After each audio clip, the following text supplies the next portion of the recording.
Suffer safety always for all roads అనే అవగాహన సదస్సులో భాగంగా మరియు వెహికల్ ఇనాగరేషన్ సందర్భంగా నేను ప్రజా రహదారులను వినియోగించినప్పుడు ఎవరిది ఒప్పు ఎవరిది తప్పు అని ఆలోచించక ప్రమాదం జరగకూడదు అనే ధ్యేయంతో ఉండాలని, మత్తు పదార్థాలు సెల్ ఫోన్ డ్రైవింగ్ లో ఉపయోగించనని నా బంధుమిత్రులుగా ఇతర రహదారి వినియోగదారులను భావిస్తానని, వారికి ఇబ్బంది కలిగించే రీతిలో ప్రవర్తించనని,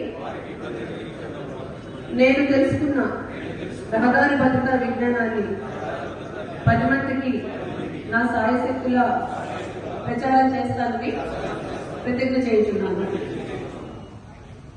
థ్యాంక్ యూ.